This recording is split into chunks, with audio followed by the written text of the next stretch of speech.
Taxi FM 93.1 FM. Lomé Togo, abonne-toi à Radio Taxi FM TG sur YouTube. Like, commente et partage ton programme préféré diffusé sur la géniale des radios Taxi FM. Taxi FM sur YouTube, Radio Taxi FM TG.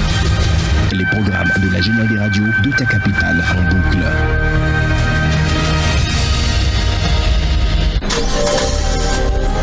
La gare routière de l'information Saint-Éric-Gator. La gare routière de l'information. Très heureux de vous retrouver. Avec toutes ces équipes se retrouvent en plateau. Je poserai la question à mes confrères en studio. Décryptage, analyse. Ça va être pire demain. Débat. L'ascension est méritée. Ce qui reste pour un pays, pour un peuple, c'est son histoire. Sont au rendez-vous de l'actualité de la cité. La gare routière de l'information, c'est du lundi au vendredi de 11h à 12h30. À très bientôt, au revoir. Taxi FM, votre radio d'opinion. Émission politique, sportive et culturelle, en direct.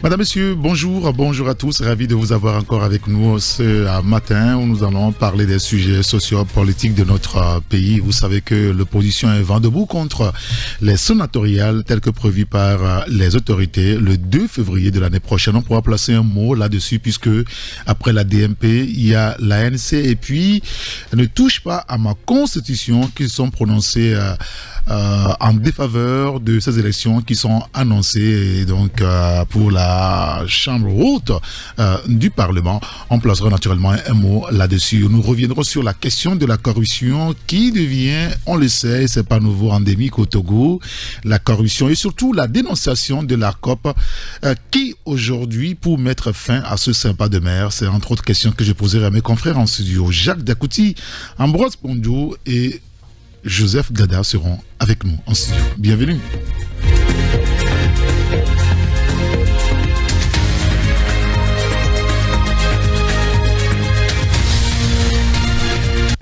Taxi FM, la seule radio de débat, d'infos et de sport. Merci pour votre fidélité à la radio Taxi FM Lomé, comme annoncé avec mes confrères en studio. D'abord, Jacques Dakouti. Bonjour Jacques. Bonjour Eric, bonjour aux auditeurs et auditrices de Taxi FM. Comment allez-vous? Ça va, c'est toujours un plaisir de nous retrouver les mardis pour animer cette émission avec nos confrères Ambroise et Joseph Gada. Oui. Je voudrais profiter de l'occasion, Eric, pour saluer nos auditeurs et auditrices. Nous tendons presque vers la fin de l'année. Exact. Et ma prière est que la main de Dieu soit sur tout un chacun d'entre nous. Ce n'est pas du tout aisé, facile. D'abord, pour les besoins avec nos enfants. Et autre aspect également, les accidents auxquels nous faisons face actuellement. La Noël donne des tournées à des parents. Donc, plaider pour que la grâce, la main de Dieu soit sur chacun d'entre nous. Oui. Hier, j'étais au niveau de Carrefour de l'Oméga. Je ne sais pas si vous connaissez ce carrefour. Bien sûr. On appelle là-bas le carrefour des trois frontières. C'est-à-dire il y a trois mairies là-bas. Voilà, le maire Aboka, Jean-Pierre Fabre et Kamal. Eric, j'ai fait à peine 10 minutes, mais sur ces 10 minutes, il y a eu plus de 6 accidents. Hier, sur ce tronçon-là seul. Et j'étais tellement touché par une fille de 12 ans qui on avait envoyé d'aller piler foufou au niveau des... C'est quoi cette histoire? Comment on appelle les foufou mix. Oui, foufou mix. Donc la petite, elle allait piler le foufou, elle rentrait, mais à ce niveau, les immédiatement, ils sont tombés ensemble. J'ai vu que la fille, quand elle s'est levée, elle a commencé par boitiller un peu, mais le temps de la parler, de rester un peu pour que la douleur puisse se calmer, elle a refusé. Après, j'ai insisté, c'est là qu'elle me disait non, au fait, on l'a envoyé d'aller piler foufou, si elle ne part pas vite, ça t'utilise risque de lui créer des problèmes. Au même moment, j'ai vu que le pied a commencé par enfler. Donc c'est pour dire que sûrement elle a eu une fracture. Et j'étais tellement touché hier j'ai dû appeler M. Aboka pour lui parler de l'histoire. Et c'est là il m'a dit non, qu'au fait, ce tronçon-là, c'est un tronçon que le ministère des Travaux publics doit réhabiliter, que ce n'est pas le ressort des mairies dont on évoquait tout le temps. Donc, ça m'a laissé perplexe. Je voulais appeler M. Fabre et M. Kamal pour leur parler mais finalement, comme il a dit que c'est le ministère, il n'y a pas de souci. J'ai appelé le ministre, M. Sani Yaya. Il a décroché et il m'a dit d'attendre qu'il vienne dans 5 minutes. Eric, vous savez, Dieu faisant les choses, il est arrivé, effectivement, il est arrivé hier. Il arrive, à peine, voilà, il a encore une moto qui est tombée. L'Oméga. Vous voyez? Donc, non, c'est pour vous dire que lui-même, il a vu hier, en même temps, il a appelé le directeur des travaux publics pour voir comment il faut vraiment arranger ce niveau-là. Eric, vraiment, la petite là, ça m'a fait pitié hier. Elle boitillait, elle dit attends, on va voir ce qu'on va te faire. Elle a refusé, elle avait peur. Elle dit que on lui a donné 1 heure de ramener le foufou, mais elle boitillait. En même temps, vous voyez le pied qui a commencé par enfler. Dit, parce que les rails à ce niveau, franchement, c'est un vrai problème. Espérons que, avec l'intervention du ministre Sani, dont je salue au passage, espérons que vraiment le travail sera fait à ce niveau. Parce qu'il a dit que ce tronçon-là a été attribué, je crois, à une entreprise pour essayer de refaire la voie. Mais en attendant que les travaux soient lancés, il faut quand même qu'on puisse, selon ces termes, ce qu'il a dit hier, qu'il puisse quand même arranger cette partie-là avant effectivement les fêtes. Donc, monsieur le ministre, je vous tire chapeau par rapport à ce que vous avez fait hier. On va attendre d'abord qu'il réalise les travaux. Non, le fait qu'il est déjà venu, déjà c'est une bonne chose. Et que devant lui... Il y a eu un accident devant lui. Voilà. Nous, on croit ça tous les matins, tous les soirs. D'accord, très bien. Merci. Alors, c'est vrai qu'il y a aussi un lancement des activités de tronçon, je crois, ce matin, au niveau de IPG, jusqu'au carrefour Saguado. Vous continuez au niveau devant le chef Semekonao pour aller à Lankouvi pour revenir à la Pampa. Je pense que c'est la bonne nouvelle. Et les travaux ont été donc confiés à l'entreprise GER ce matin. Ce sont les dernières informations que nous avons, puisque vous faites donc allusion donc à ces voies-là qui nous créent souvent des problèmes. Bonjour Ambroise Pondio et joyeux anniversaire. Ah vraiment, joyeux anniversaire. Bonjour Eric, merci pour les vœux que les confrères m'ont souhaité hier. Bon, je n'avais pas voulu cela grandiose. Et la preuve, c'est que j'étais dans une émission hier, c'est à la fin que je l'ai juste glissé à un confrère qui l'a ventilé. Vous savez, les anniversaires, c'est pas une mauvaise chose. C'est une bougie de plus sur la vie de quelqu'un. Et c'est bizarre, j'ai compris que c'est le cœur et bon, pour nous les chrétiens, c'est le Saint-Esprit qui vous dit, ça là, il faut le fêter. Ça peut être 40 ans, 42 ans, c'est pas forcément les jubilés. Par exemple, tu veux toujours attendre les jubilés, tu peux être surprise parce que j'ai connu un grand frère qui a fêté 109 ans. Parce qu'on ne sait jamais. Oui, bien sûr. Il attendait 70 ans. Oui. Mais l'esprit lui a dit, son cœur lui a dit de fêter 70 ans. Et 69 ans, tout dépend aussi si tu as les finances. Oui, bien sûr. Parce que l'anniversaire, soit toi-même tu l'organises, et c'est toi-même qui devais l'organiser. Soit c'est d'autres personnes qui s'organisent pour te le fêter. Oui. Et je rends grâce à Dieu pour cette bougie de plus. Et je me rappelle c'est Christophe, le confrère Christophe qui est actuellement aux Nations Unies. Et Christophe Adri. Ah, ok. C'est lui qui m'a appelé hier soir à 19h, se rappelant d'un anniversaire que j'avais fêté. J'avais fêté mes 40 ans. Et j'étais surpris qu'il était là. Carlos Keto et Rodrigue Lawson. Il y avait plein de monde chez nous là-bas, chez le vieux.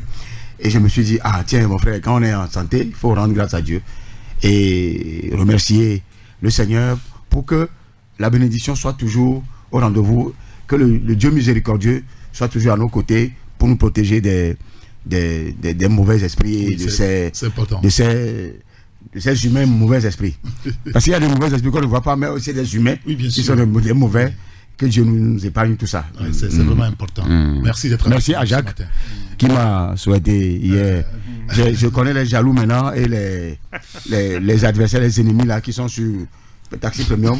Eux et moi, on va régler le compte. Ils sont là à regarder pour voir. De toutes les façons, si tu le fais à moi, demain je te le ferai. Si tu ne le fais pas, je ne le fais pas. C'est comme ça. Ou bien Jacques, c'est ça. Si tu me fais, je te fais. Je te fais. C'est comme ça. Ben, merci beaucoup. On va aborder les sujets qu'on a inscrits à l'ordre du jour. D'abord, la question du Sénat. Le gouvernement a finalement décidé d'organiser ces élections sénatoriales et la date du 2 février a été donc retenue. Sauf que au niveau de l'opposition, eh bien, ça ne fait ni chaud ni froid. Et je ne sais pas ce que vous en pensez, Jacques. Parce qu'on a écouté la DMP qui s'est prononcée là-dessus, l'ANC, et puis hier, c'est ne touche pas ma constitution qui dit niet à tout ça. Oui, j'ai écouté un peu la carte politique de l'opposition. J'ai écouté également Monsieur Goguet, le président de ADI, qui disait de ne pas faire l'amalgame entre la nouvelle constitution et les élections sénatoriales, parce qu'il a dit que c'était prévu même dans l'ancienne constitution. Donc il ne faut pas faire amalgame pour dire que finalement c'est pour installer la 5e République par rapport à ces élections sénatoriales. Pour lui, ses collègues de l'opposition font une confusion terrible. C'est ce qu'il a dit. D'accord. Et il disait qu'il est en train, avec certains partis politiques, ils sont en concertation pour voir comment ils vont former une coalition au niveau de certaines mairies pour pouvoir avoir quelques sénateurs. C'est sa position à lui. Et quand vous prenez par exemple je crois que c'est la DMK et puis ne touche pas ma constitution, oui. Eux, ils ne sont pas du tout d'accord par rapport à ces élections. J'ai écouté également M. Fabre et M. Apevon qui disent finalement que ce n'est pas la peine parce que vu le nombre de maires que dispose l'opposition par rapport au parti au pouvoir, parce qu'ils se sont dit bon finalement c'est pas la peine, même quand ils vont, ils ne pensent pas avoir quelques sénateurs. Vous savez, le plus important de tout ce que nous sommes en train de vivre dans le pays, on l'a toujours dit. Vous voyez, le problème c'est que il y a un manque de dialogue entre la classe politique de l'opposition et le parti au pouvoir. Parce que s'il y avait un dialogue entre eux, sur certains sujets concernant la nation, on devait quand même avoir un consensus. Parce que parler par exemple des sénateurs, il faudrait effectivement qu'il y ait un consensus entre le parti au pouvoir et les partis de l'opposition. Bien sûr. Pour pouvoir voir effectivement qu'est-ce qu'il faut faire. Parce que l'autre aspect, quand vous prenez par exemple certains Togolais, quand vous leur posez la question de ce que c'est qu'un Sénat, il y en a qui ne comprennent pas. Les gens ne savent pas quel est le rôle effectivement du Sénat. Et quand on vous parle de certaines institutions, il y en a qui ne comprennent pas également. Parce que quand vous prenez dans cette nouvelle constitution, il y a beaucoup de mutations, beaucoup de changements au niveau de certaines dénominations. Exactement. Quand vous prenez par exemple la HAC. La HAC qui va changer de nom. Quand vous prenez la Alpucia qui va également changer de nom. Donc il y a beaucoup de choses, il y a beaucoup de paramètres que beaucoup de nos compatriotes ne maîtrisent pas. Et quand vous écoutez les compatriotes, il y a certains qui disent que le Sénat va venir encore engloutir beaucoup de fonds au niveau de ce petit argent que le Togo a. Et ça sera également des dépenses de plus. Donc je crois que c'est un consensus. S'il y avait un consensus, s'il y avait par exemple un dialogue, s'il y avait des passerelles où les uns et les autres pouvaient quand même se parler, je crois que c'est des choses qui ne devaient pas créer trop de problèmes. Mais comme... Dans une république, il faut toujours discuter. Il faut discuter. Parce que, vous savez, c'est pour la première fois qu'on veut vivre ça.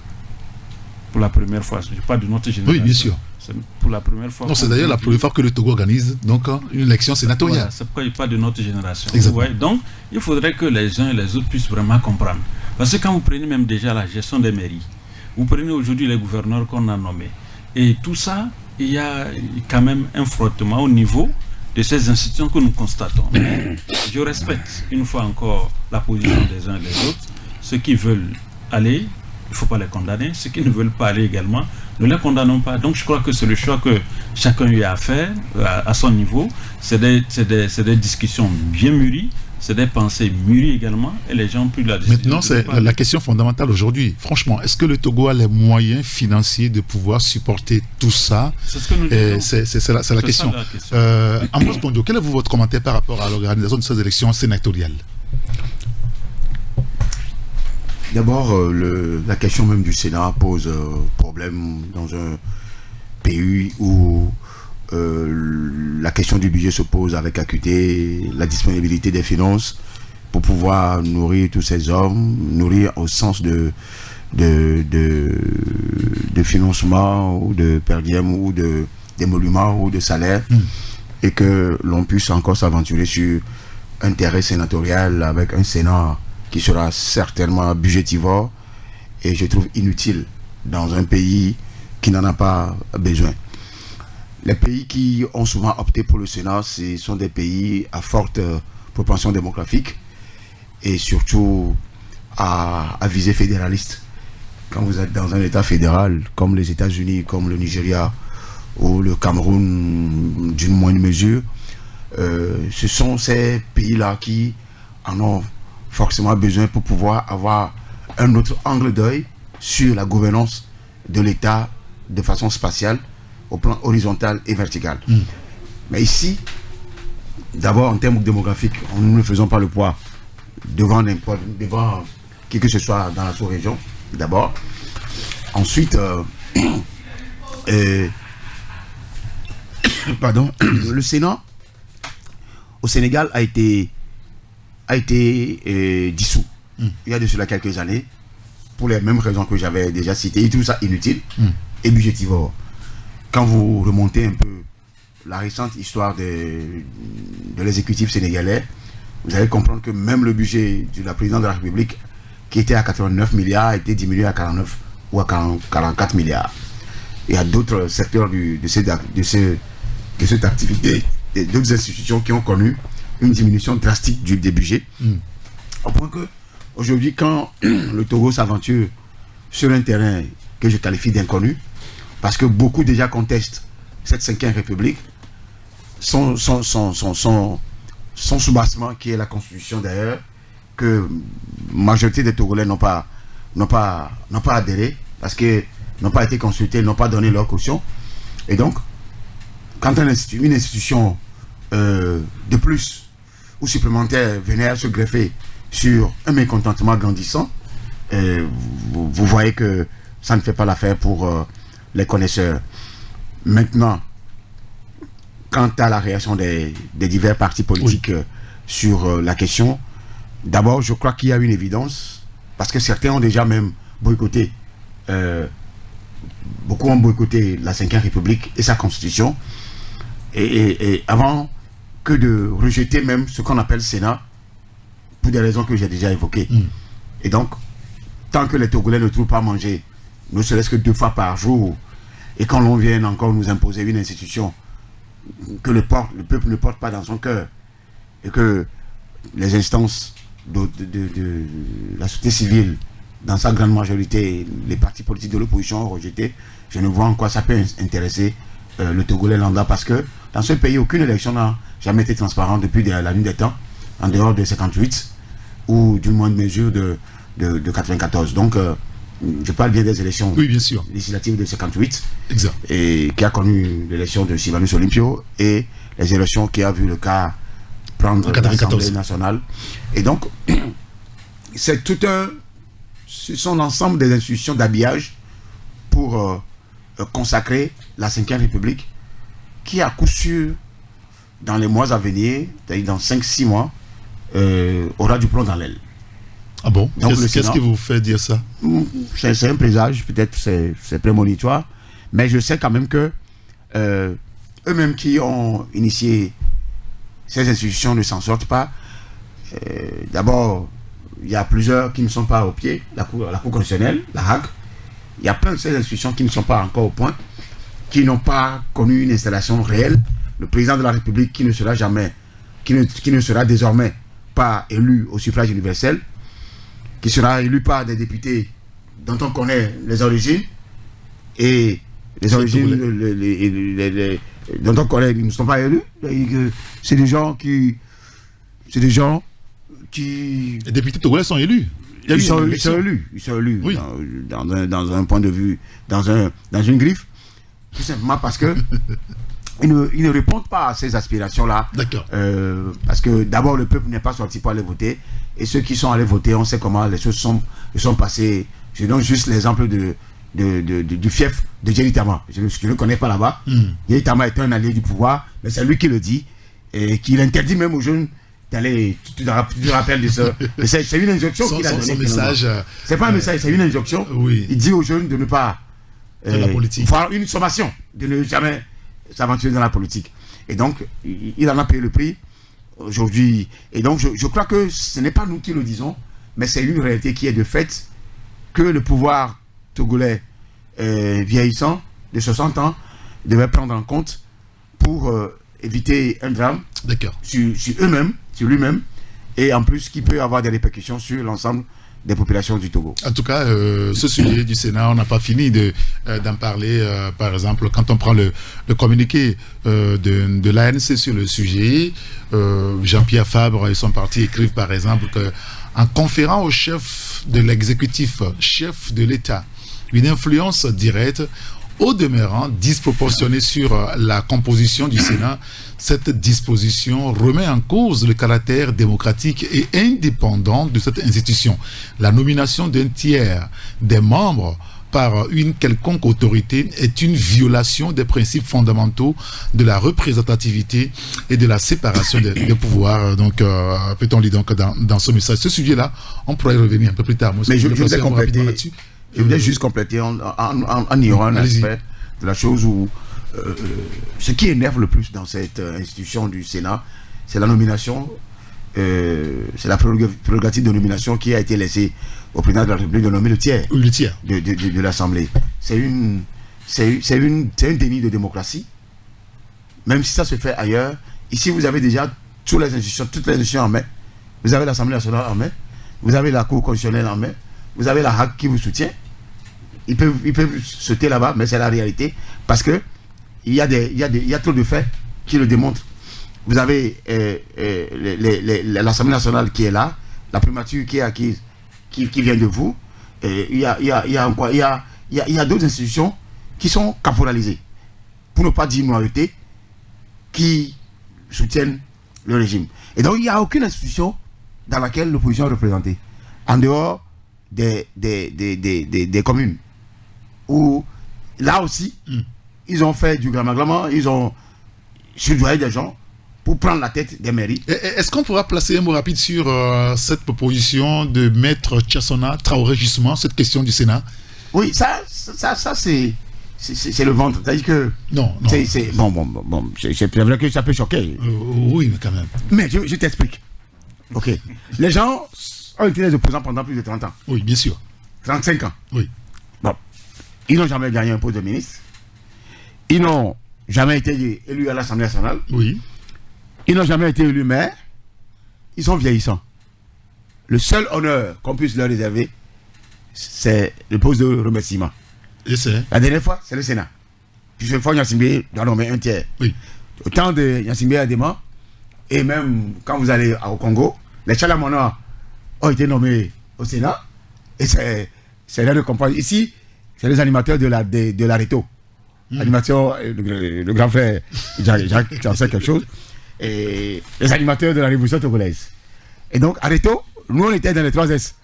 Sauf que nous on ne dansait pas. On faisait le gramagama parce qu'on n'est pas. Parce qu'on vient dans la salle, on vous dit, bon, levez-vous. Et nous on fait semblant, on fait comme ça. Pour dire qu'on n'est pas élancé. On prend les élancés pour l'animation. Et nos grands soeurs, nos grands frères, c'était ceux qui vendaient les animateurs de la RETO. Oui. Et donc, ce sont ces gens-là. Salamana, lui, il mérite ça. D'accord. Parce que c'est quelqu'un qui a chanté, dansé pour la République, pour le président, tout ça ici. Et donc, ce sont ces gens-là que le président va nommer. Et donc, on peut imaginer quelqu'un comme Tchassona, c'est un notaire, non? Oui. Oui. C'est un poste honorifique. Donc, Tchassona veut aussi au moins se sentir républicain. avant de partir. C'est ça. Jacques Dakouti? Non, mais je crois que... Sa proposition, c'est le symbole des opposants qui sont presque à la fin, qui n'ont rien eu, et qui veulent peut-être aussi, racler un peu la marmite avant de partir. Non, c'est un aveu d'échec, au fait. C'est ça le problème. C'est-à-dire que, vous savez, quand à un moment donné, vous êtes là, vous tournez à gauche, il n'y a pas d'espoir. À droite, il n'y a pas d'espoir. Devant, derrière, il n'y a pas d'espoir.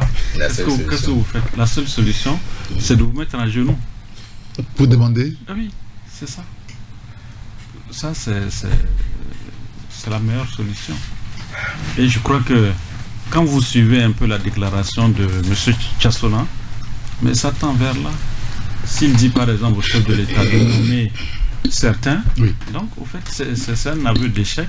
Ils sont en train de supplier M. le Président de le faire. Et je crois que je ne pense pas que Faure Gnassingbé puisse refuser la main tendue de ses opposants. Il le fera. Pour ceux qui veulent, je crois qu'il pourra les récompenser. Mais est-ce que ça ne pose pas un problème de point de vue? C'est pas, je parlerai pas d'éthique, mais est-ce que ça ne pose pas un problème fondamental? Eric, en politique, il n'y a pas d'éthique en politique. Non, c'est pour ça que je ne peux pas parler d'éthique. Voilà. Est-ce que ça ne pose pas un problème de fond? Mais le problème de fond, dis-moi, quel est le problème de fond? Le problème de fond, s'il y avait un problème de fond, c'est parce que, par exemple... Mais pour des gens qui, entre guillemets, sont censés combattre le pouvoir, combattre pas en des termes que vous connaissez, mais on est en politique, et qu'un matin, ils se disent, bon, voilà... On comprend qu'on ne peut plus rien. Monsieur le Président, s'il vous plaît, nommez-nous quoi. On veut manger un peu avant de partir. Bon, pas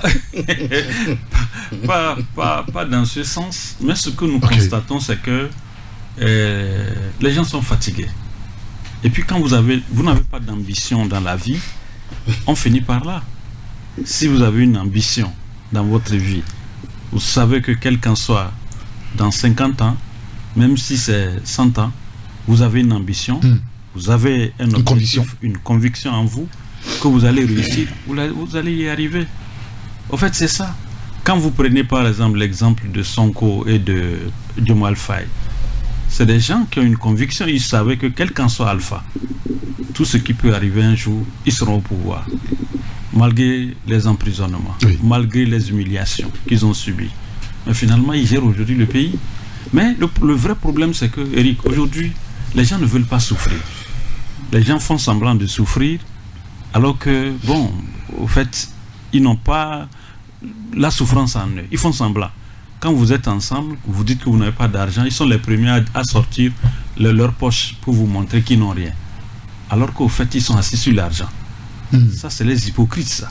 Et quand vous vivez avec ces genres de personnes, vous avez des problèmes. C'est donc ces hypocrites de la classe politique qu'on est en train de voir. Je ne voulais pas leur attribuer ce nom, mais ce que je constate, c'est que les gens sont à leur apogée.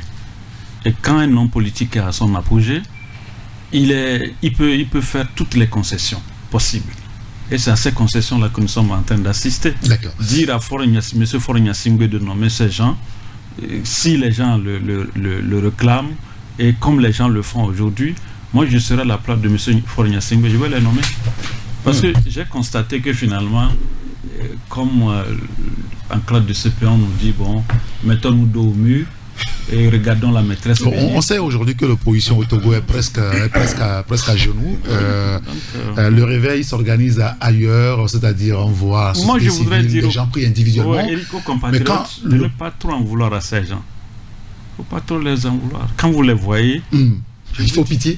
Bon, pas pitié, mais c'est-à-dire que c'est des gens qui n'ont plus d'espoir. Ils se disent que, bon, pas tous, hein, mais certains cas. Quand vous voyez certains, ça dit qu'ils n'ont plus d'espoir. Le seul espoir, c'est peut-être... la nomination. C'est tout. D'accord. Bonjour Joseph Gada. Bonjour Eric, bonjour cher confrère président, bonjour Ambroise, joyeux anniversaire. Merci. Toutes les grâces de Dieu soient sur toi, sur toute la famille. D'accord. Merci beaucoup. Et mes excuses aussi. Vous savez qu'on a une grande réunion avec les médias. On a eu une grande réunion avec une institution de la place ce matin.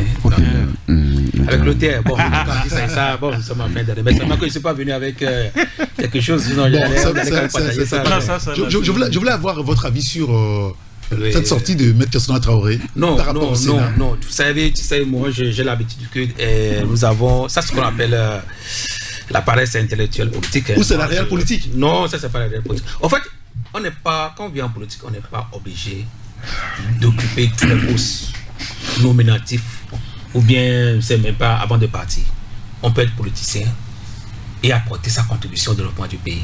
Ce n'est pas obligatoirement de commander. Ce qui se passe, c'est qu'on a l'impression que les gens viennent commander les postes ministériels. C'est vraiment dommage. Les postes ministériels se méritent et se donnent selon la vision du chef de l'État, du président de la République. Mais quand on vient négocier, c'est comme on vient s'affaiblir. Parce que, tel que nous comparons l'opposition et le pouvoir en Afrique, c'est comme celui qui a le pouvoir est le plus fort. Et l'opposition, bon, semble être plus faible. Un peu plus faible. En fait, normalement, ça ne doit pas être comme ça. Mais en Afrique, c'est cette comparaison que nous faisons l'habitude de faire. Parce que quand vous voyez en Europe, c'est la droite, c'est la gauche, c'est les républicains, c'est les démocrates. Tout le monde est sur la même balance et équilibré. Vous voyez, donc il n'y a pas question d'opposant ou bien l'autre là. C'est pourquoi moi-même j'ai dit dénomination de l'opposition là même là. Il faut revoir à un certain moment, il faut revoir. Je ne sais pas si avec la cinquième qu'on va tenter de supprimer l'opposition ou bien quelque chose. Mais je pense que non. En politique, il y a le commencement, il y a l'apogée. Donc lorsque vous arrivez à un certain moment, que vous êtes fatigué, vous voyez qu'il n'y a rien à faire, il faut partir. Tel que vous êtes arrivé tranquillement, vous pouvez aussi repartir tranquillement. Nous avons vu des gens qui n'ont pas occupé des postes en tant que tels jusqu'à mourir au Togo. Ils étaient des politiciens. Donc on n'a pas besoin d'aller commander. Parce que commander, c'est-à-dire que jusqu'à ouvrir une, je ne sais pas, c'est ça, on envoie une lettre ouverte au chef de l'État pour demander sa clémence. Non, c'est que c'est rabaissant. Non seulement rabaissant, c'est que c'est une question de ou bien c'est pour dire tout simplement que nous, on a perdu la lutte. Donc relève-nous si tu veux. Si tu ne veux pas, bon, est-ce que ou bien fais de nous ce que tu veux. C'est ce qui est vraiment dommage en politique au Togo. Moi je dis, c'est vous-même qui avez créé votre parti politique. Vous êtes venu sur la scène politique, vous avez fait votre temps, vous avez constaté que bon, maintenant vous êtes fatigué, retirez-vous tranquillement. Donc, vous voyez déjà. Et puis, bon, c'est vrai que le président dit bon, que bon, puisqu'il commande, qu'il faut que le chef de l'État leur donne quelque chose. Non!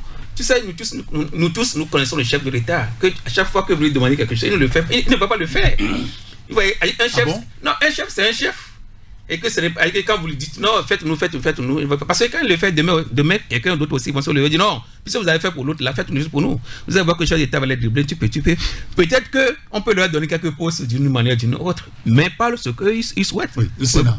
Bon, le Sénat aussi, c'est maintenant que nous voulons expérimenter le Sénat, donc il ne faut pas donner ça à n'importe qui aussi, pour qu'il devienne aussi un os dans votre gorge. Donc je pense que il ne va pas aller jusque-là. Mais je pense qu'il serait toujours dans la scène politique. On peut l'amadouer un petit peu. Aujourd'hui, il est le président de, si je comprends bien, non? CPC. Bon, voilà. Donc peut-être qu'on peut créer encore une autre, c'est pas une autre concertation de quoi, on le met encore devant. Bon, on le balance à gauche, à droite, il mange un peu. Et puis bon, ça s'arrête là-bas. Mais aller au fond de la scène politique, je ne suis pas sûr. Moi, je souhaiterais même qu'aujourd'hui, parce que le président l'avait dit, quand je venais, je suivais le président, il disait hier quelque part que ça vaut la peine une énième réunion ou bien concertation entre le pouvoir et l'opposition. Ayons le courage de dire que en mettant en place le Sénat est très important dans notre constitution, dans la constitution de régime parlementaire, parce que le Sénat et l'Assemblée nationale vont se réunir pour former quoi? Le Parlement, pour pouvoir désigner le président de la République prochainement. Donc, cette personnalité est très importante pour le pays. Donc, il ne faut pas que l'opposition reste en marge et que le pouvoir aussi, bon, on dit, bon, vous voulez rester en marge, bon, laissez-nous, on va le faire. Non! Parce que c'est une personnalité importante. Donc, il faut vraiment une concertation entre les deux entités pour pouvoir, même si ce n'est pas une concertation 100%, au moins qu'il y ait quelque chose, qu'on sente que l'opposition et le pouvoir se donnent les mains sont ensemble pour pouvoir quand même désigner cette personnalité. Donc, déjà, le fait qu'une opposition, 2, 3, 4 ou bien partis politiques ne veulent pas aller, ça ne donne pas une bonne image pour ne pas dire que est-ce que cette constitution est vraiment inclusive. Ça ne donne pas l'esprit de dire que, parce que partout on a vanté le mérite de cette constitution, que c'est une adhésion populaire, tout le monde est là, on veut aller, Bon, c'est ce qu'on a dit. Oui, mais voilà. Donc, si aujourd'hui certains ne se retrouvent pas dedans, mais cela suppose que l'esprit d'inclusivité n'y était pas. Vous voyez déjà. Donc, moi, je souhaiterais qu'il y ait encore un dialogue, peut-être que d'ici le 2 février, que le chef de l'État même prenne le devant. Dans cette histoire, ce n'est pas question d'envoyer encore quelqu'un représentant du pouvoir, que le chef de l'État même. Que ce soit lui, que ce soit lui-même qui prenne les responsabilités. Les dialogues qui ont eu tout ça là-bas, parce que c'est toujours quelqu'un qu'on envoie. Et vous savez qu'il y a certains qui n'ont pas le langage aussi facile, du moins dans les oreilles des gens. Donc, je souhaiterais que le chef de l'État, devant cette équation un peu difficile qui est devant, que lui prenne ses responsabilités et dit d'accord, venez, on s'assoit, voilà ce que nous voulons faire. Et c'est ce que nous vous demandons de nous accompagner. Voilà. Merci beaucoup, Joseph Keta. Je voudrais qu'on aborde notre sujet très rapidement et parler de la corruption. Vous avez tous lu ce dont a parlé la COP, c'était mercredi dernier. Alors, c'est pas la première fois qu'on parle de la corruption. Il y a eu plusieurs structures qui ont évoqué le sujet. Vous vous rappelez également de Covid Gate, avec le rapport de la Cour des comptes. Parce que quand on reparcourt ce document, c'est la corruption qui a été donc dénoncée. Et aujourd'hui, c'est l'autorité de passation de marché qui dénonce la corruption au niveau des marchés. Mais comment est-ce que vous appréciez ça, Ambroise Pondio? D'abord, j'estime que c'est une démarche institutionnelle, réglementaire, parce que la COP est une institution mise en place par le gouvernement togolais pour justement débusquer les cas d'irrégularité dans la passation des commandes publiques dans notre pays. Vous savez que le nid même de la corruption, c'est au niveau de la passation des commandes publiques. Il y a l'autorité contractante, il y a le maître d'ouvrage, il y a les institutions de contrôle de ces ouvrages, il y a les dessous de table, qui ne sont pas visibles, mais qui influencent énormément la question des passations de la commande publique. Et dans les divers services publics ou dans les diverses institutions de l'État, c'est les personnes responsables des marchés publics, les PRMP, qui s'en occupent. Et ces PRMP-là ont une lourde responsabilité. Il arrive des fois même que ces PRMP sont sous pression de leur patron, qui devient l'autorité contractante.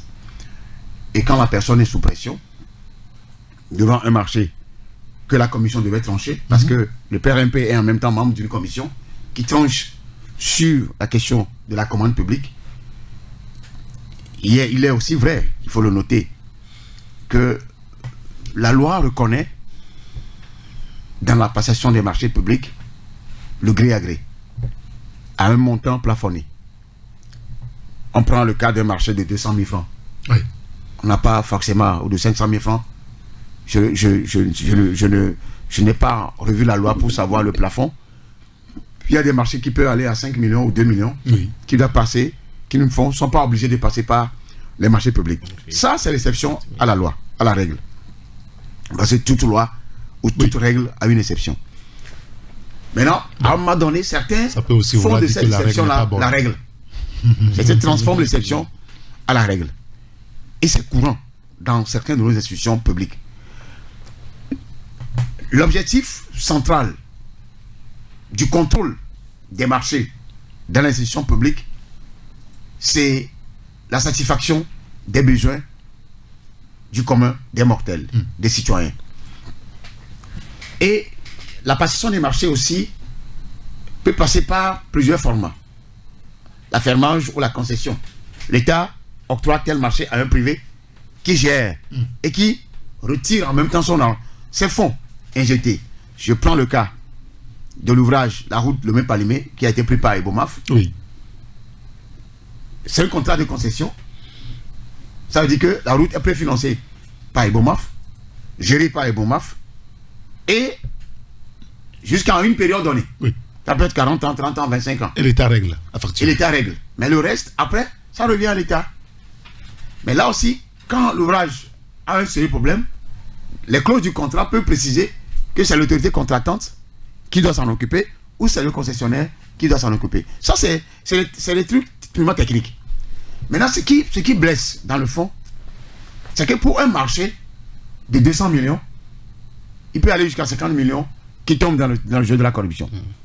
C'est ce qui est grave. Ah oui, dans le rapport, si vous voulez, je vous redonne la parole, mais dans le rapport, le confrère, l'interview, .tg, a fait aussi un article justement sur cette sortie de la COP. Il dit, le dit rapport a révélé plusieurs cas de corruption, notamment des pratiques de collusion entre soumissionnaires afin d'établir les prix des offres à des niveaux artificiels et non concurrentiels.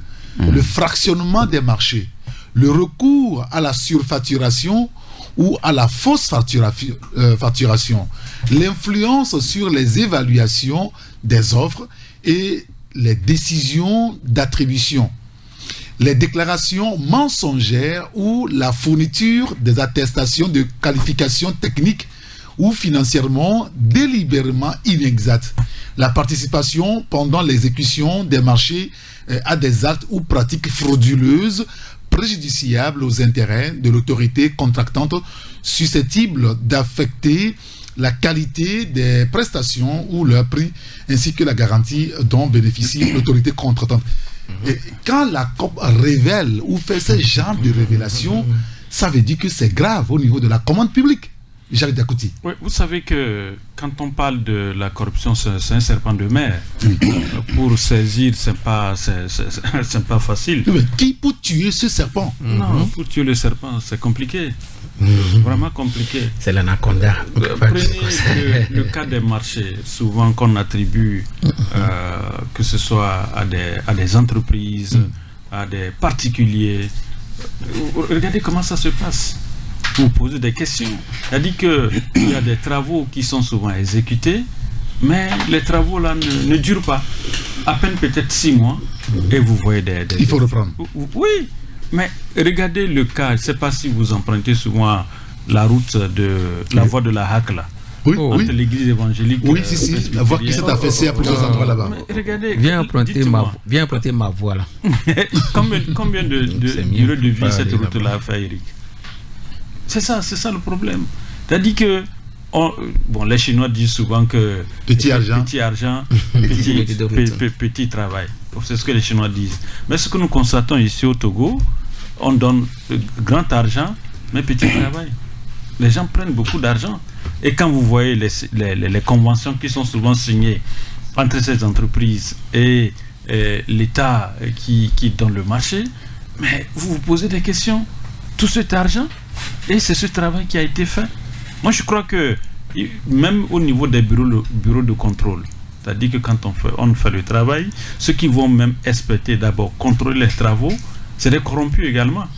Parce que je ne peux pas comprendre, Eric, qu'on fasse un travail, qu'on dise qu'un bureau de contrôle allait inspecter le travail, inspecter l'ouvrage.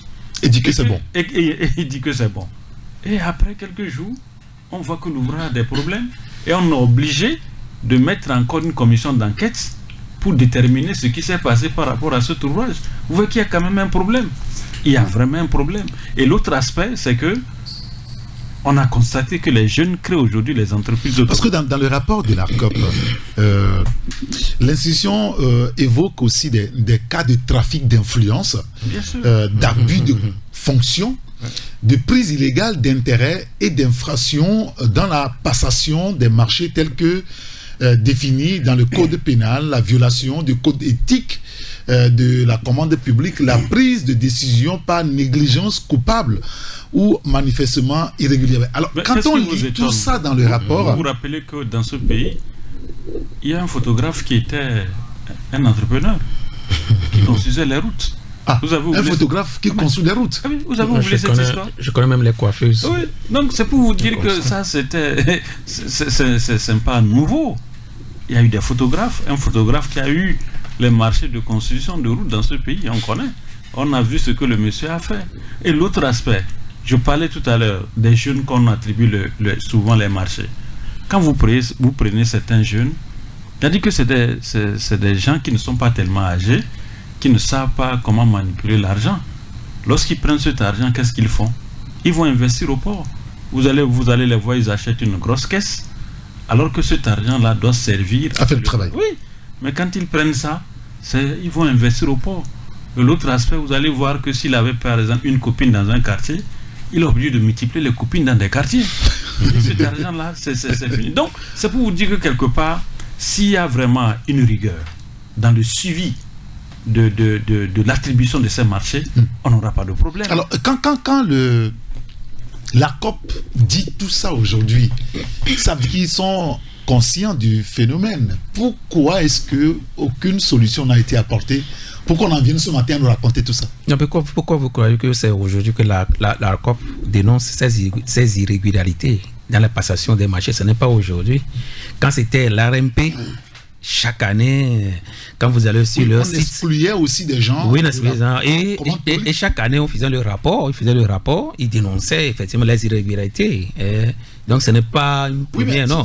Cette fois-ci, c'est parce que, bon, peut-être que ils ont pu ça. Bon, c'était aussi la journée internationale de la lutte contre la corruption. Oui. Ils ont profité de l'occasion pour rencontrer la presse. Avant, ils le faisaient, ils ne rencontraient même pas la presse. Donc, ce n'est pas la première. Moi, je ne suis même pas étonné parce que moi, j'allais souvent sur leur site et là-bas, vous avez les noms des sociétés. Des sociétés, bon. Et la manière dont on a exclu, exclu, bon, même celles qui font de mauvais travaux sur le terrain. Bon, il y a les noms, il y a tout. Donc moi je suis même pas surpris. Vous savez, moi personnellement, arrivé à un certain moment, je veux même plus parler de la corruption au Togo parce que j'avais l'impression que nous-mêmes on a décidé de caresser la corruption. Non. Oui, dans le sens du poil. J'ai l'impression que c'est... on ne fait rien en réalité. Donc j'ai l'impression que... Voilà, donc j'ai l'impression que c'est ça, oui. C'est comme si ton enfant volait à la maison, ou bien tu laisses quelque chose à la maison, ton enfant, tu reviens, tu ne retrouves pas. Chaque fois, c'est comme ça. Et puis bon, tu demandes aux gongonneurs de venir gongonner à la maison pour dire, bon, ceux qui volent à la maison, faites attention. Et ça a été toujours comme ça. Dans ta propre maison. Et dans ta propre maison. Vous voyez déjà, donc... C'est-à-dire que tant que vous ne faites rien, les gens seront là en train de voler. Je pense que c'est comme ça. Donc, j'ai l'impression qu'arrivé à certains moments, nous-mêmes, j'ai l'impression que nous avons accepté de caresser la corruption. Et c'est vraiment dommage. Et c'est vraiment dommage. Vous avez vu le résultat de la Transparency International la fois dernière, non? Oui. Vous avez vu le classement du Togo 2023, on était au... parce que on était 126e sur 146. Cette fois-ci, on est 102 sur 182, quelque chose comme ça. Donc, ce sont des résultats qui n'encouragent pas. C'est-à-dire que nous-mêmes, nous donnons l'impression qu'on met des institutions sur pied pour lutter contre la corruption, mais on ne donne pas le pouvoir à ces institutions. On ne donne pas le pouvoir d'appréhender. Donc, ce à quoi on assiste aujourd'hui, c'est de l'hypocrisie? D'une manière, d'une autre. D'une manière, d'une autre. C'est comme la caricature que je viens de le faire. C'est-à-dire qu'on sait très bien là où on peut prendre le voleur. Mais bon, on fait semblant, bon, de ne rien voir. Parce que ce qui se passe au Togo, quand, je l'ai dit, lorsque chaque fois nous gongonnons partout, que nous avons un climat des affaires correctes, venez vous installer. Je vous dis que les vrais investisseurs ne viendront pas. Quand ils voient les classements que dans ce pays, il y a beaucoup de corruption. Il y a beaucoup de corruption. Et il n'y a pas on ne fait rien pour pouvoir appréhender les gens. Les gens ne viendront pas. Parce que dans leur pays, les gens sont réglés. Donc vous ne pouvez pas aller dans un pays où vous avez un classement de corruption très faible. On ne fait rien, c'est comme si vous participez à la corruption. Donc ailleurs, les gens ne viendront pas investir. Les vrais investisseurs. Oui, à moins que de laisser les Libanais viennent investir ou bien les Nigériens viennent investir. Ça, c'est pas le problème, ça. Non, mais les vrais investisseurs qui vont venir avec des milliards investir, ils ne viendront pas. Donc je pense qu'il faudrait que ce soit clair. Si on veut vraiment lutter contre la corruption, on lutte. Si on ne veut pas lutter, je pense que, bon, on peut continuer tel que nous le faisons, fait semblant, on ouvre les enquêtes, on ne ferme pas, bon, on est à l'aise, on est dedans, bon, on gère comme ça le pays. Mais ça n'avantage pas. Non, ça en réalité, ça ne nous honore pas que des gens. C'est des milliards de francs CFA qui sont perdus chaque année. Oui, mais je t'ai dit, au Togo, on nous a dit que le pot de vin qu'on donne chaque année, ça fait 10 milliards francs CFA. Les pots de vin coûtent seulement 10 milliards francs CFA à la fiscalité. Donc, 10 milliards, c'est beaucoup. Ça, c'est les pots de vin. C'est ce qu'on appelle les petites corruptions. Oui. Maintenant, nous allons aller dans les grandes corruptions. Vous pouvez savoir combien ça coûte. Quand on peut faire sortir l'argent du pays, quand on peut détourner. Quand ça pour un marché de 300 millions, on peut, pour un marché de 300 millions, ou on peut peut-être utiliser 100 millions. Mais les gens font des surfacturations jusqu'à 300 millions pour des projets. Et pourtant, c'est pas ce même projet peut être exécuté à un quart de budget. Mais les gens savent. Ils savent. Mais tout le monde sait dans ce pays. Mais dites-moi, nous avons des confrères au Burkina, Mali, et du moins Sénégal, et à Ghana. Mais les gens n'oseront pas vous dire, les gens n'oseront, ou bien n'hésiteront plutôt à vous dire que ceux qui investissent plus dans ces pays, ce sont des Togolais. Mais il y a déjà 2 semaines, il y a un confrère qui est arrivé de Dakar qui m'a dit, actuellement quand vous arrivez à Dakar, il y a une grande ville, je ne sais pas, j'ai oublié, la nouvelle ville en construction, c'est pas là où il y a le nouveau terrain, Diamadio. Mais quand vous allez, il y a une grande villa, un grand projet qu'on a ouvert, que ça là, vous allez là-bas, ce sont les Togolais qui investissent là-bas. Vous allez dans les cités d'Accra à côté, ce sont les Togolais qui investissent là-bas. Vous allez au Mali, ce sont les Togolais qui investissent dans l'hôtellerie. Mais pourquoi les gens n'osent pas investir au pays? Pourquoi? Mais pourquoi? Et aujourd'hui, la corruption est devenue comme une règle d'or, un principe. Quand tu es dans l'administration, on te dit, depuis là, toi tu ne fais rien, toi tu n'as pas trouvé un créneau pour pouvoir voler un peu, construire une maison. Donc, et puis c'est quand même curieux. Non, mais c'est ça, et tout le monde sait. Les directeurs généraux, les secrétaires généraux, les gestionnaires des projets, les comptables, les DAF, tout ça, tout le monde vole dans le pays. Quelqu'un a dit dans ce pays que c'est le sport. Mais il pensait que c'était le foot. Et ce n'est pas n'importe qui l'a dit, ce qu'il a dit.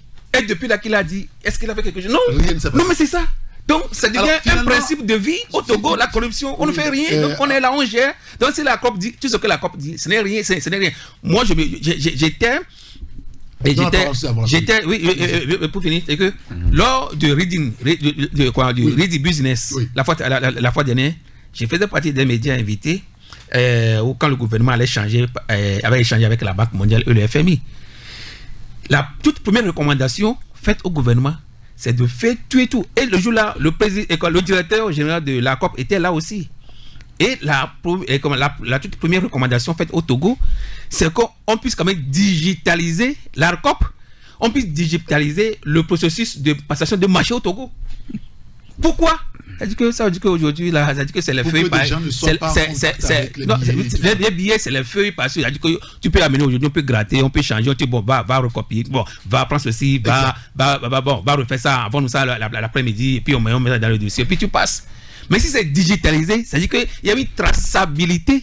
Personne ne peut changer quoi que ce soit. D'accord. Donc, une chose est de dénoncer. Et si vous ne voulez rien faire, donc chacun, on est là dans le pays comme ça, la corruption, on avance après. Comment on fait pour régler tout ça? Il y a Aplusia qui est là. Il y a la justice aussi qui est là. Est-ce que il y a le rapport? Non, il y a le rapport de qu'on appelle la Cour des comptes qui va sortir encore bientôt en février. Cette année, c'est déjà sorti. On sait ce qu'il y a dedans. D'abord, vous savez que quand la COP, dans son rapport, publie des délibérations, des décisions rendues pour sanctionner les violations, toutes ces décisions ont été remises au procureur de la République pour s'en occuper. Est-ce que vous avez jusqu'à présent appris que le procureur a saisi quelqu'un? Non. Depuis 2021. Depuis 2021. Novembre 2021, que Aplusia a envoyé ces dossiers. Même la COP aussi. Aplusia aussi. Envoyé. Parce que la COP fait en sorte qu'il envoie certains dossiers. Or, Aplusia, il y en a qui l'envoient. Parce que les prérogatives de ces institutions-là se limitent au procureur. Ils n'ont pas le droit eux-mêmes d'aller saisir qui que ce soit. Ils envoient tous les dossiers au procureur. Vous savez, ce pays fonctionne comme une épicerie, quoi. C'est-à-dire que... Non. Oui. Nous sommes dans une république. une république bananière? Peut-être. Parce que vous ne pouvez pas imaginer des choses. Les faits de falsification, d'attestation et de bonne fin d'exécution des travaux. Oui. Ça, c'est un élément, c'est un point crucial. C'est fondamental. Non? L'ouvrage qui a tué 8 personnes la dernière fois, c'est ça. Quand la LNBTP envoie les gens sur le terrain, je parle bien de l'institution de Tchamdia, quand il envoie des gens sur le terrain, est-ce qu'il vérifie? D'abord, quand on a commencé, il y a des étapes de vérification de la qualité de l'ouvrage. Oui. Le dosage du matériel, le gravier, les fils de fer, le ciment, le sable, tout ça là. Mais ce n'est pas à la fin qu'on vient contrôler. En tout cas, je ne sais pas comment il se déroule là-bas, mais je sais quand même qu'il y a un manquement grave qui est aussi à ce niveau-là. On monte jusqu'à des faits de falsification, d'attestation, de bonne fin d'exécution. On va aussi à des faits de corruption et de violation de confidentialité. Il y a plein de trucs qui sont dans cette histoire de corruption. La corruption est devenue systémique et endémique et systémique. Devons-nous conclure, quand on parle de commande publique au Togo aujourd'hui, égale corruption. Je donne juste un exemple. Et on va finir dessus avant la pause. J'ai eu à traiter un dossier sur la pose des épis sur la côte vers Aneho. Oui. Il y avait 3 entreprises qui étaient soumissionnaires. Un Hollandais, c'est-à-dire les Pays-Bas, je crois un Belge, et une autre entreprise, je crois française ou quelque chose comme ça. Dans notre enquête, ça doit être ça fait 4 ou 5 ans ou 6 ans. Qui est spécialisé dans la maîtrise des eaux, parmi les 3 pays. Okay. C'est les Hollandais. C'est le Netherlands, c'est les Hollandais. Mais on ne dit pas tout de suite que l'entreprise peut faire le travail. Mais il est reconnu quand même dans le dossier technique. Parce que dans la soumission des dossiers, il y a l'offre technique et l'offre financière. Exact. Dans l'offre technique, c'est clair qu'il n'y a pas match quoi. Vous allez imaginer, on a appris que des gens ont donné 200 millions de francs. Ils sont allés, ils ont sudoyé des gens 200 millions de francs. 200 millions. Parce que c'est un marché qui est entre 3 et 6 milliards. Le monsieur, le blanc est venu de Cotonou, il a sudoyé des gens. Ce que je vous dis là, le marché a finalement été attribué à une entreprise, je crois que c'est à l'entreprise belge ou française, au détriment. Mais les premiers dossiers qui ont été sélectionnés, il restait 2 ou 3 dossiers, il se trouvait l'entreprise hollandaise. Comment ça s'est passé? Ils ont même donné un prêt, comment on dit ça? Un prêt quitus pour pouvoir commencer le travail. Mais après, patatras. Très bien. Et donc, c'est juste pour vous dire que la corruption, elle n'est pas seulement on va revenir à cette échelle aussi élevée. Oui. Il y a une petite corruption. Pas juste faire le duplicata de ta nationalité à la préfecture. On va revenir sur le sujet. Tu voles un poisson, tu volerais un bœuf. Oui, c'est celui qui vole un bœuf.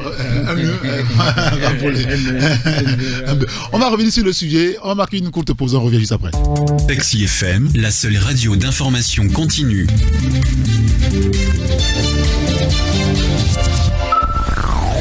Tout de suite, la pub.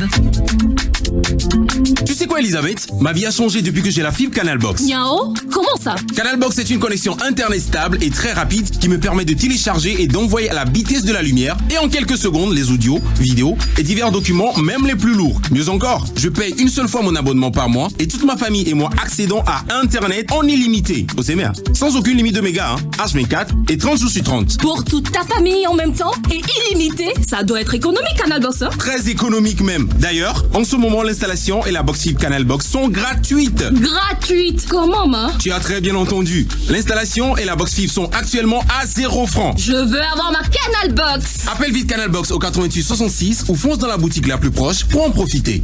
Canalbox. Vivez l'internet illimité. Bonjour Tata, comment allez-vous? Bonjour Irène. Chez moi ça ne va pas, Mon argent du marché se mélange avec mon propre argent là. Du coup, je finis souvent par tout dépenser dans les fonds de la maison. Là où je suis assise comme ça là, nous bouffons là.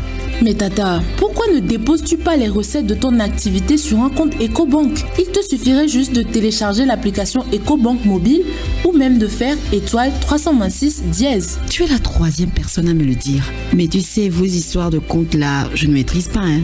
Mais Tata, avec EcoBank, tu peux te créer un compte sans te rendre en agence et même sans aucune formalité. Ça peut se faire juste avec un téléphone qu'on appelle 1+1 là. Ah bon, Irène? Mais oui, Tata. En plus, ce compte te permettra d'envoyer de l'argent à tes fournisseurs et d'en recevoir de manière instantanée sans avoir à te déplacer. Je dis, tu dis que c'est un compte que j'ouvre comment même hier? C'est très simple, Tata. Je t'explique. Grâce à EcoBank, ouvrez un compte bancaire avec votre téléphone en faisant étoile 326 dièse ou téléchargez l'application EcoBank mobile sur Play Store ou App Store.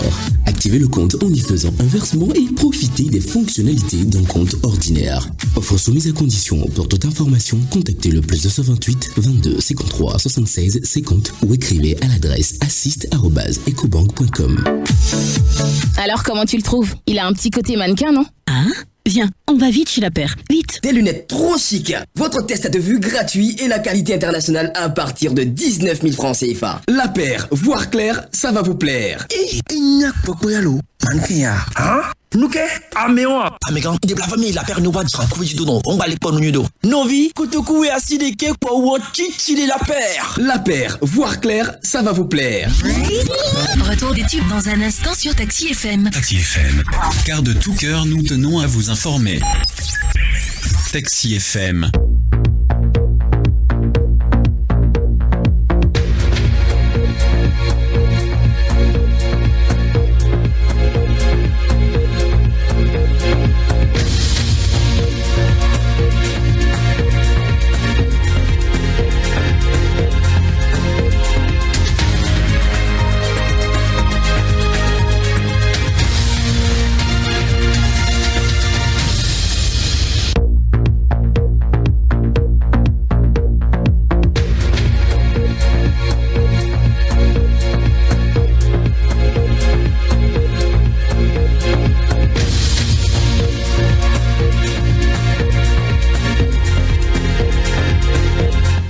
Merci pour votre fidélité à la radio Taxi FM à Lobé. Nous sommes dans l'émission La Gare routière de l'information avec Jerry Diakouti, Joseph Gada et Ambroise Ponjou.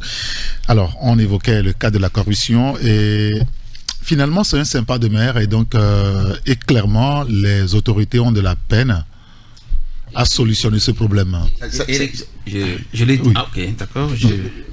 La corruption, je le disais, est endémique, est devenue endémique et systémique. C'est comme un système qui est là, qui gangrène tous les pans de la société, même jusqu'au marché. Peut-être, mais ici, nous sommes en face des services publics. Les services publics, c'est l'intérêt général. Mais si l'intérêt général est fauché au profit de la corruption, donc il n'y a plus de république. C'est en cela que je dis, nous tendons vers une république bananière. Parce qu'on voit toujours dire que le Cameroun, le Nigeria prennent la tête en Afrique. Mais les petits pays, comme le Togo, aussi en sont dedans. Parce que s'il n'y a rien qui est fait concrètement, mais Eric, c'est simple. On n'a pas besoin forcément de nommer magistrat, tout ça là. On peut te nommer pour lutter contre la corruption. On peut me nommer. Je vous dis que, et les procureurs, trouver des magistrats sérieux au poste de procureur. Tous ceux qui sont passés par là. Est-ce que finalement, en réalité, c'est... On a comme l'impression que c'est des gens qui doivent être redevables aux yeux de l'autorité, des premières autorités. Quand je prends le cas de l'autre qui est parti, avant un autre, c'est le troisième. D'abord, ils sont de la même tendance. Et c'est-à-dire que quand nommez des gens qui se départissent des clivages claniques, ethniques, régionalistes, nommez des gens comme ça. Si vous voulez réellement lutter contre la corruption. Le président de la Plucia, lui, je l'apprécie un peu à un certain niveau. Parce que lui, au moins, il a eu le courage de commencer, d'avoir des noms. La Plucia aussi, c'est un lion édenté, clairement aujourd'hui. Oui, mais lui, il a le courage d'identifier, de débusquer des gens avec des noms qui ont commencé par payer. Donc, ils ont dit, il me l'a clairement dit la dernière fois. que leur prérogative n'est pas d'attaquer les gens en justice. Oui. Leur prérogative s'arrête à remettre les noms au procureur. C'est au procureur. À remettre les dossiers au procureur. Non, mais quand il dit que les gens ont payé, mais qui sont ces gens? À la fin d'année, qui ne peut pas donner des noms? Non, mais faites au moins un rapport pour dire en 2024, nous avons récupéré tant. On n'a pas demandé les noms des gens. Mais que nous avons récupéré au moins 3 milliards ou bien 5 milliards dans les exercices de notre fonction. Mais c'est ce qu'on demande. On demande que est-ce que Kofi est venu payer ou bien Kofi est venu payer. Mais lorsque vous dites que les gens viennent payer et que vous n'êtes pas en mesure de nous dire que bon, autant ne pas le dire. Oui, pourquoi le dire? Parce que Guardian avait posé le problème. Pourquoi est-ce qu'il faut d'ailleurs cacher le nom des gens qui, si on veut réellement lutter contre la corruption, ont été donc traqués? C'est ça. Si on sort les noms, vous pensez qu'il y aura encore des gens? Il faut que les gens se taisent là-bas. Attends. Vous pensez que si on sort le nom de Kofi, on sort le nom de Ayawa, de Kini, vous pensez que les certains encore auront le courage de corrompre? C'est-à-dire de prendre de l'argent des deniers publics? Non. Parce que tu auras peur. Ça dissuade les autres qui sont sur une liste éventuelle de détourner des fonds. Parce que vous ne le faites pas. Vous ne faites pas du bien. Ceux qui ont fait la loi là, ceux qui ont fait la loi au niveau du Aplucia, au niveau du procureur, au niveau de la COP, que quand vous remarquez des irrégularités et vous dénoncez, vous publiez un rapport, vous êtes à même de donner directement. Vous devez en principe donner directement ça au procureur ou traduire la personne directement en justice, qu'on oublie le procureur. Moi, je l'ai déjà dit la dernière fois, oubliez le procureur. Que les autorités portent plainte. Qu'elles-mêmes portent plainte directement devant la justice. Ils n'ont qu'à oublier le procureur. Le procureur, son problème, c'est de traquer les journalistes. Point. Je les ai dit. Bon, là, vous avez sur le terrain. Je les ai dit, c'est pas sur le terrain. Quand il s'agit que tel marché a brûlé, quand il s'agit qu'un pont s'est écoulé sur les gens, le procureur est prêt. Ça, vous allez voir le rapport dans la semaine. Mais quand il s'agit des détournements de fonds, ce qui fait mal à la République, le procureur est comme une carpe. Vous n'allez les 600 millions de francs. Vous avez entendu le procureur sortir, non? Les 26 milliards qu'on a détournés sur la voie Lomé à Font-Vaugan. Depuis qu'on crie, ça fait plus de 4 ans. Qui a vu quelqu'un dire quoi que ce soit? Mais il suffit que quand un journaliste écrit quelque chose et que là, le procureur est prêt à se saisir. Pour vous dire que c'est du saupoudrage. Personnellement, nous allons faire un titre. C'est-à-dire que lutte contre la corruption au Togo, de la fuite en avant, du saupoudrage. Parce que si ce n'est pas du saupoudrage, vous devez nous donner les noms. Le fait même de donner les noms, déjà, un gage qui décourage les éventuels détourneurs de fonds. Jacques des deniers publics. C'est ça. Non, on ne va pas finir. On va continuer parce que c'est important. Le vrai problème. Ils sont dans la semaine de la lutte contre la corruption. Le vrai problème des dossiers de corruption dans notre pays, vous savez, c'est des dossiers des lépreux. C'est-à-dire qu'on ne peut pas... C'est quoi encore ça? Les dossiers de Koroalé. C'est-à-dire que la corruption au Togo, c'est des dossiers qu'on ne peut pas tenir. C'est-à-dire que vous savez qu'un lépreux ne peut pas tenir quelque chose. Oui. Vous comprenez? Au fait, les dossiers de corruption dans notre pays, c'est ça. C'est-à-dire que c'est des dossiers qui sont là, mais qu'on ne peut pas prendre. On est là, on regarde. Vous comprenez? Ça dit que des gens sont tellement liés que c'est difficile de traiter bien sûr ces dossiers. C'est-à-dire que prenez un peu la chaîne dans notre pays par rapport aux affinités et autres, que ce soit au niveau de la justice, au niveau même des institutions que vous donnez. Mais il peut vous tourner quelque part, vous allez trouver que peut-être qu'il y a Adjo qui est impliqué dans un dossier par rapport à peut-être Toyi ou bien qui quelque part, vous comprenez? Et c'est difficile de pouvoir livrer les gens.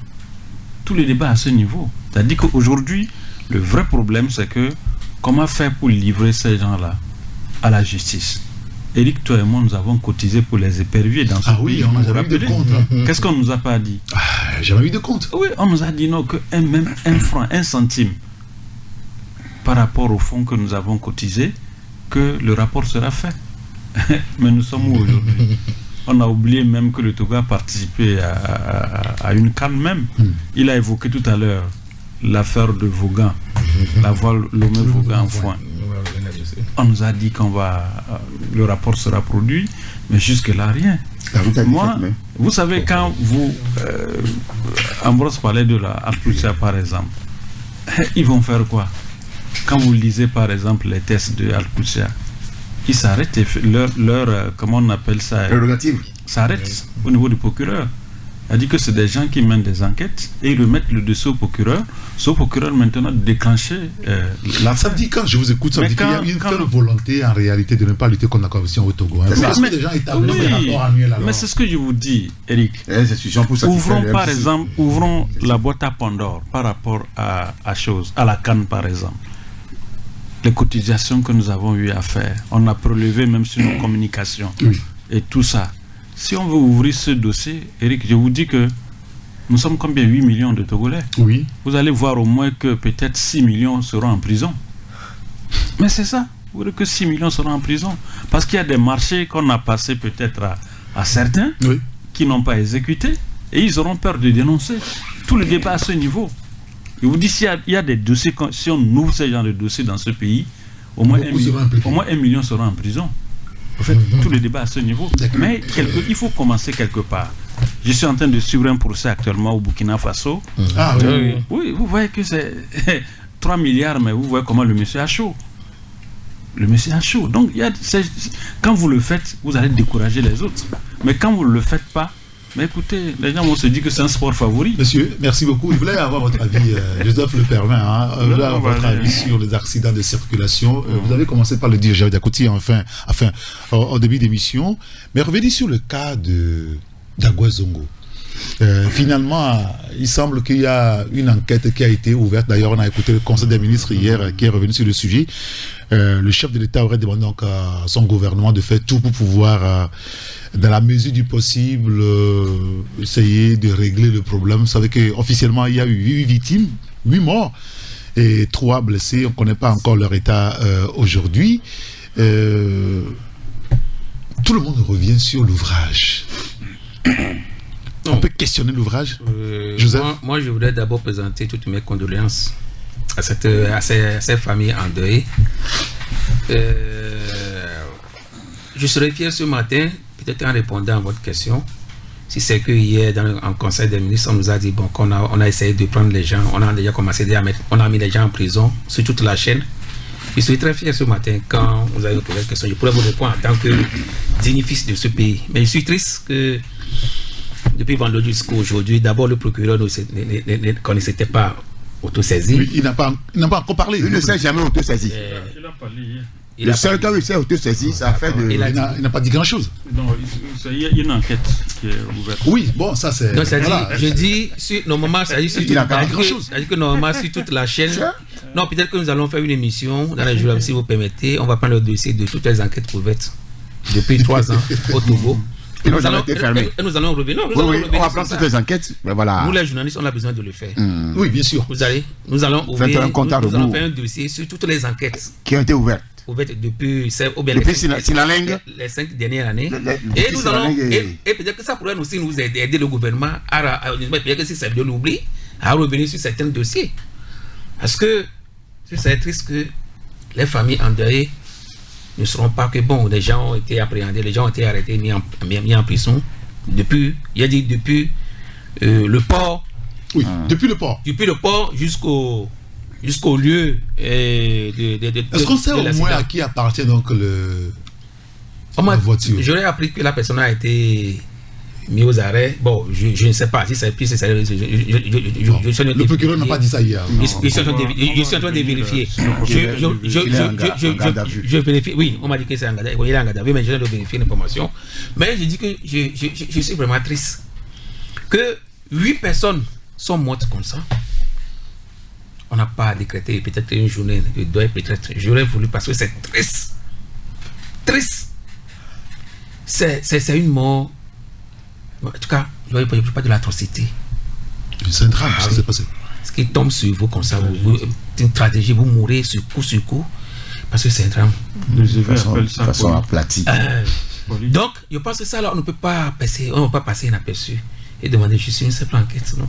Parce que je dis, depuis la source, depuis le port jusqu'au niveau, on sait qui a fait le dédouanement. Quand est-ce que cette citerne doit sortir? À qui appartient cette citerne? Qui contrôle cette citerne? Le parcours d'itinéraire de cette citerne, de ce camion citerne, jusqu'au niveau de la passerelle. Oui. Donc, on connaît la hauteur. On connaît tout ça. Rien n'a été fait. Pire encore, je parle de la circulation routière.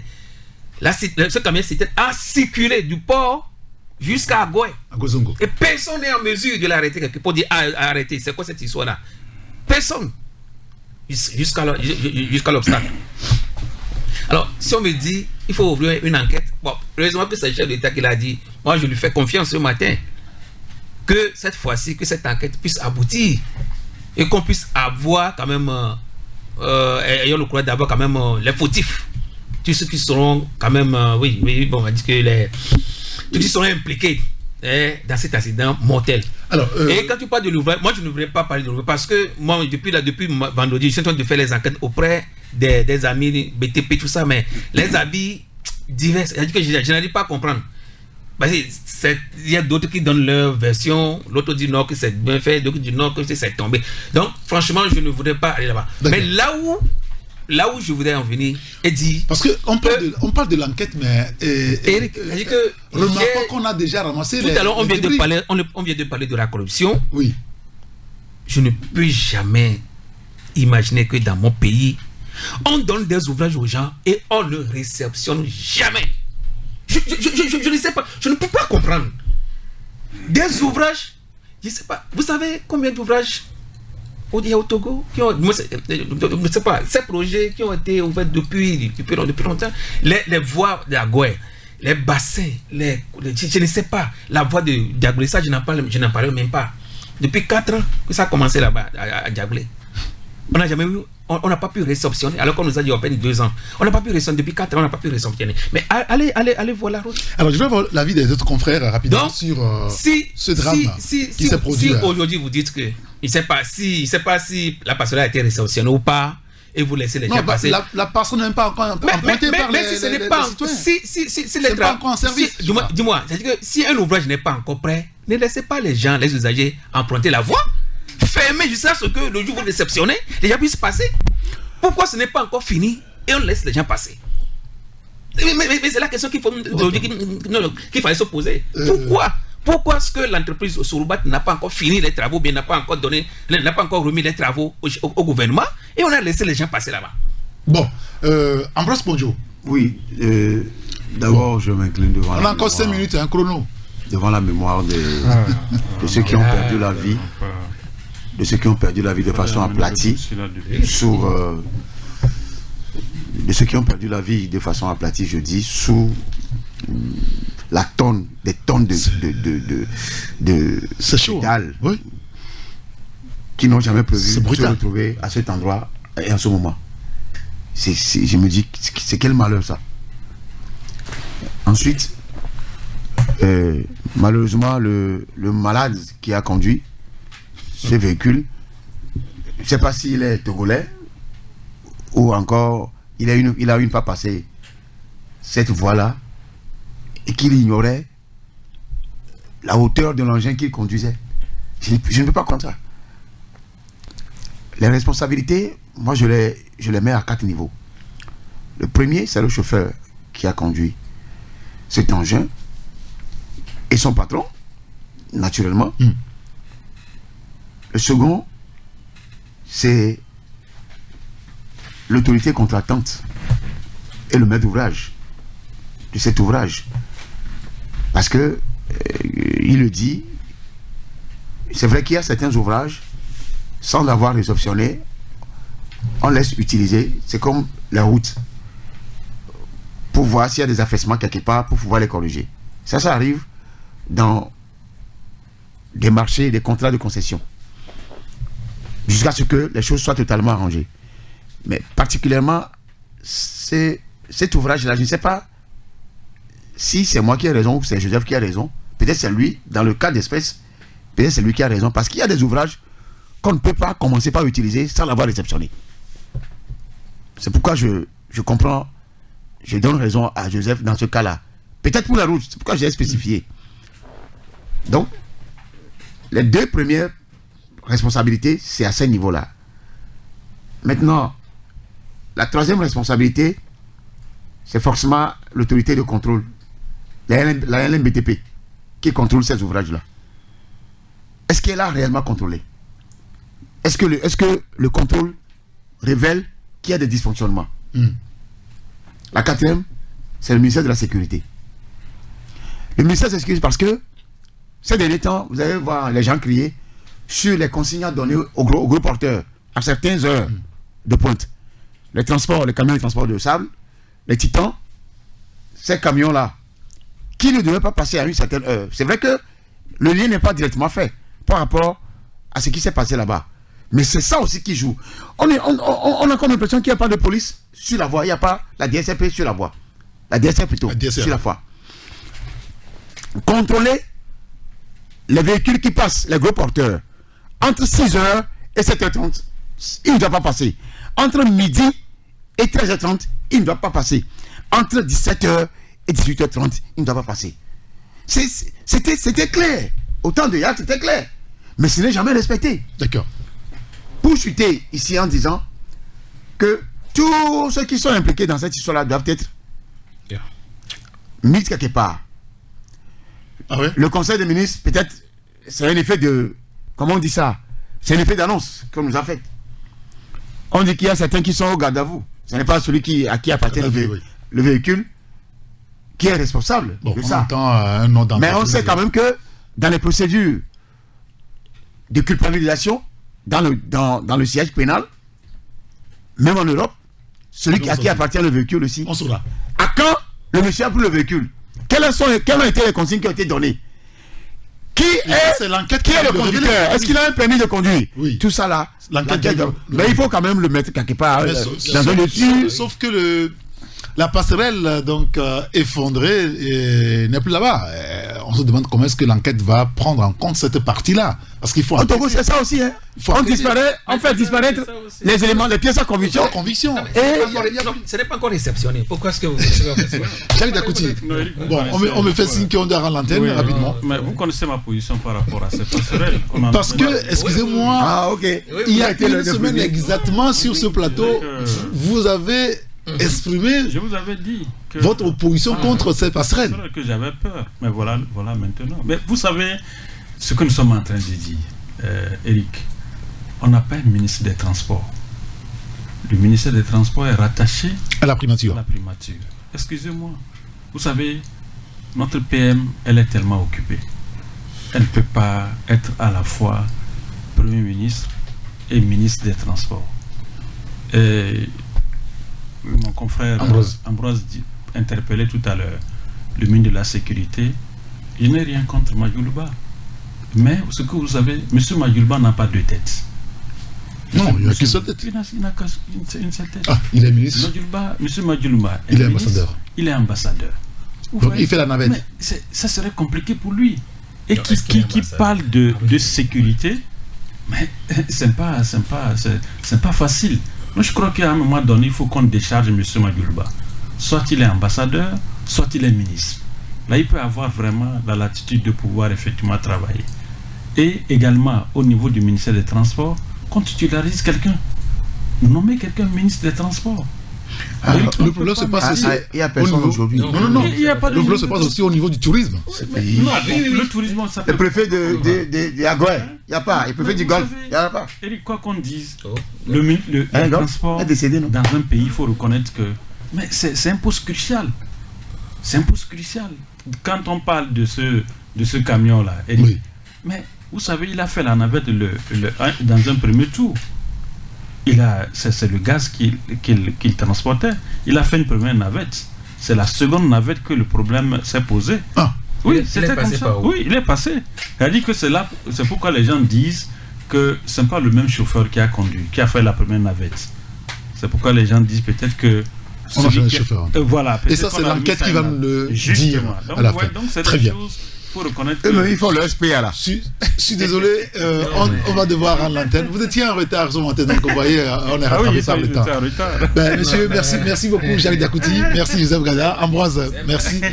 Oui, bon, voilà, on va reporter ça. Et voilà, espérons. Mais je vous dis, joyeux anniversaire. Enfin, joyeux anniversaire, Ambroise. Bonne fête, à vous tous. Quelle fête c'est encore? Oui, Noël. Non, mardi prochain.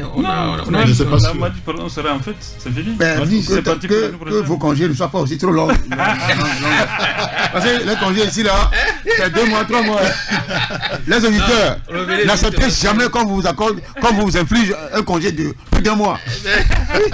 Non, le mardi prochain, ce serait. Monsieur, merci beaucoup. Allez, merci. Allez, bonne journée. Au revoir.